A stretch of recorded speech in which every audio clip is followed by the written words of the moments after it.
Some years ago, my wife Andrea was concerned that my hearing was deteriorating, and so she urged me to see the doctor. He referred me to the local audiology team at the hospital, and on the appointed day I attended and took part in a range of tests, at the end of which I sat down with the doctor to hear the results. Mr. Routledge, there appears to be nothing wrong with your hearing.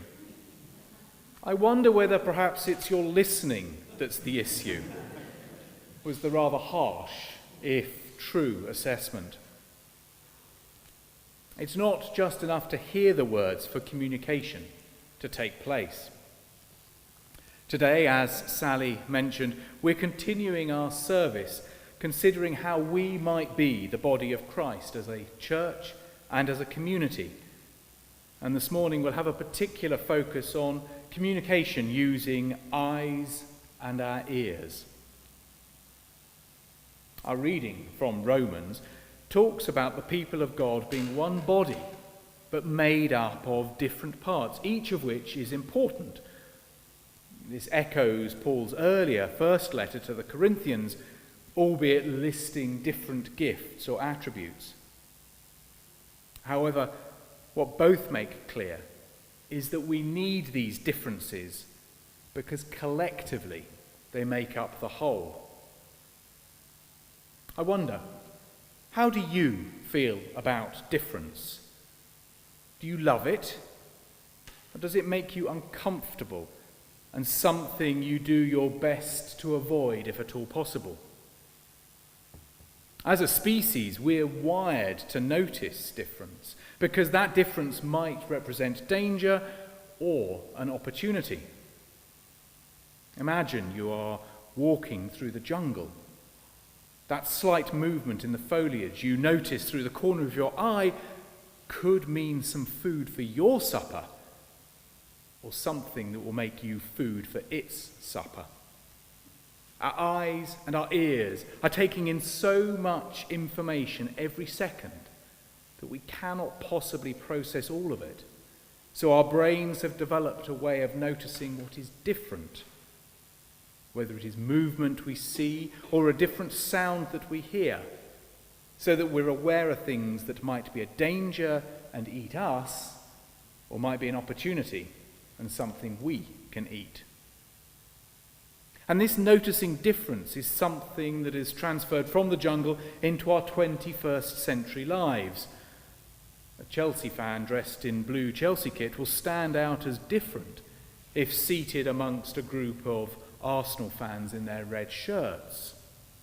The voice of a new presenter on the radio news, a new face in the congregation at church. We might not immediately know why, but we sense that there is something different, something that's new, something that's unfamiliar. I wonder, how do you feel about change? As some of you might know, I lecture part-time in change management, and often when people find out about this, they respond by saying something along the lines of, "Oh, that must be difficult, because after all, everyone hates change, don't they?" And I normally question this, and sometimes I ask what they had for supper the previous night. And when they tell me, I'll ask them what they had a few nights previous to that, and then a few nights before that. And typically, they'll describe 3 different meals, to which I ask why they have eaten different things if, after all, people hate change. Now, this might seem a trite example, but it does go to the heart of how we see difference or change. What we find uncomfortable about both is the uncertainty they bring. But in the case of what we eat for supper, if we're in control of that change, if we decide what we're going to eat, we happily embrace difference. As a nation, we of course are in the midst of great change at the moment. The reliability and certainty given to us by Queen Elizabeth, for many of us the only monarch we have known in our lives, that reliability and certainty has gone. And even though intellectually we knew that one day she would die, this knowledge doesn't lessen the anxiety, the uncertainty which has accompanied her death. We're facing something different, something changed.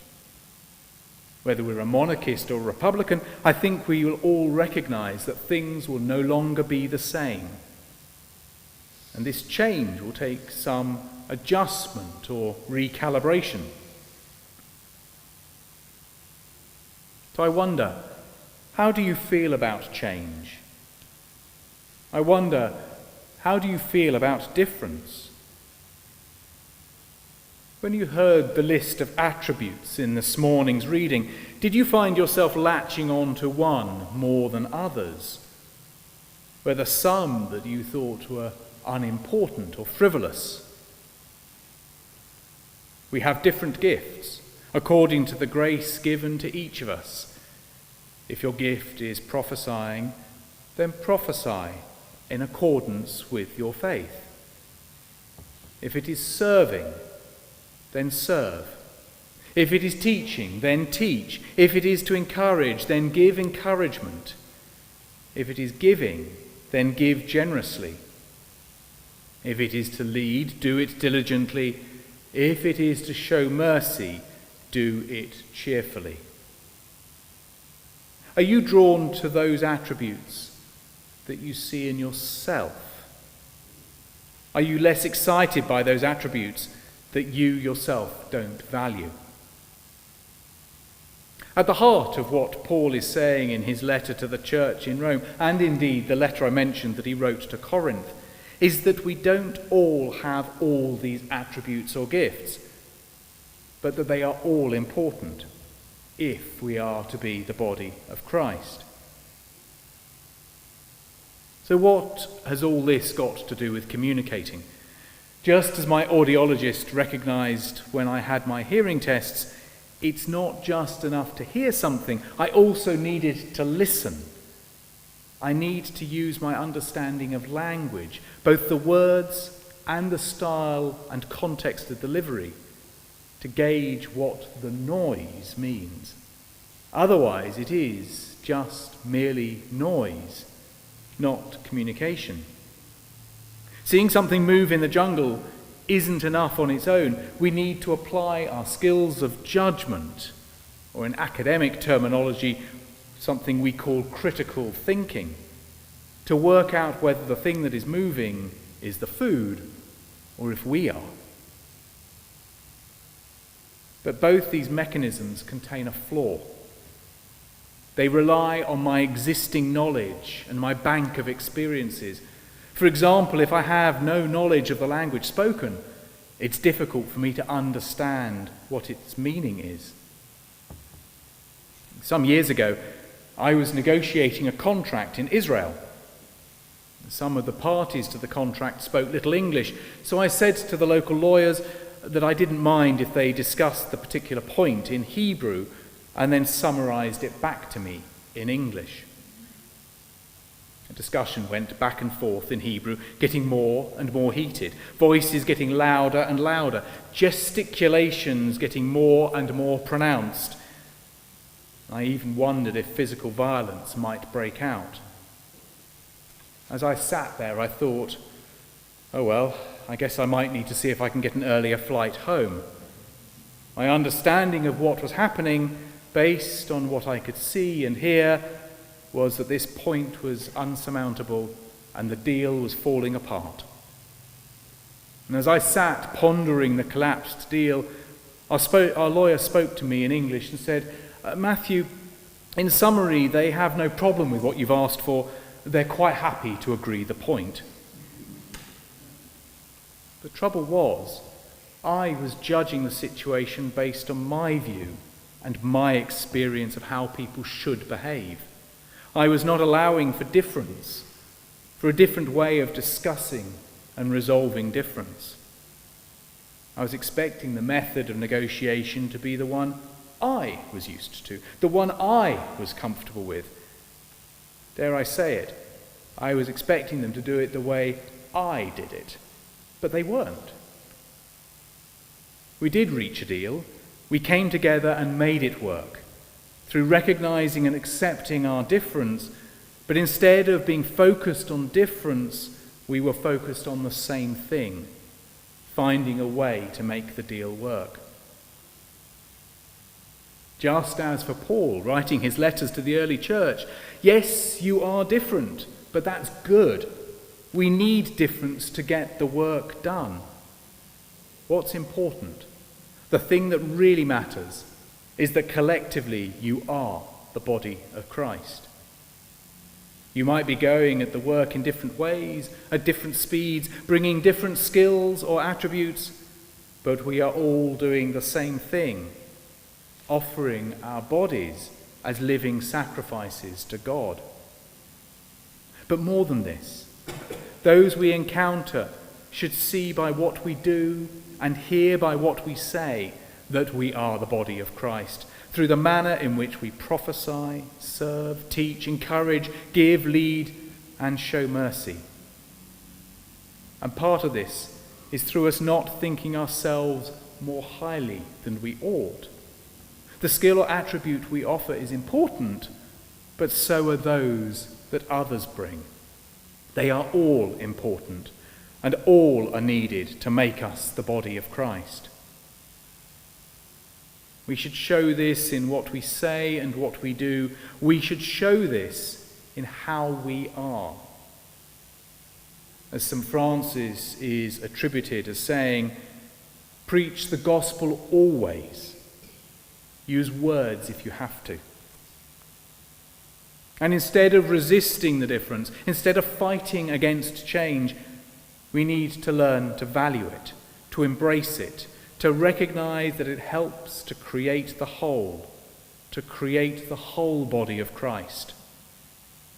We need to be thankful that there are others who can provide the attributes we can't, and offer those attributes and skills that we can, so that together, as a community, we are the body of Christ.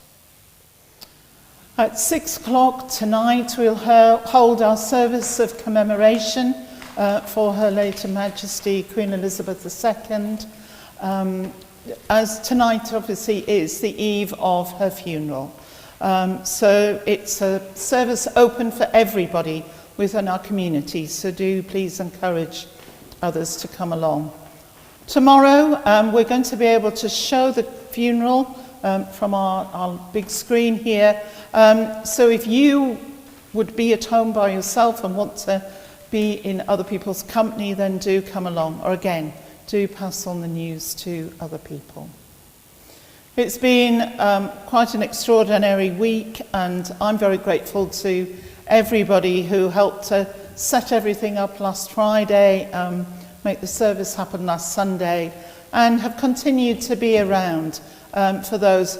The Book of Condolence, which will be open until Tuesday, we will close it on Tuesday, has had many, many signatures in it. So I think a lot of people have been grateful for this space here. So thank you to everyone that's enabled that to happen.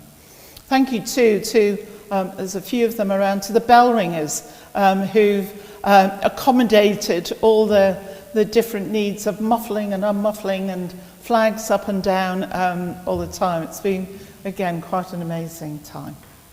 Next week, the 25th, we'll have our 9 and 10:45 services, and we've got Ben Neblett coming to speak to us. Ben works for Tear Fund and is going to come on our sort of Climate Sunday, help us to think about what's happening in other parts of the world.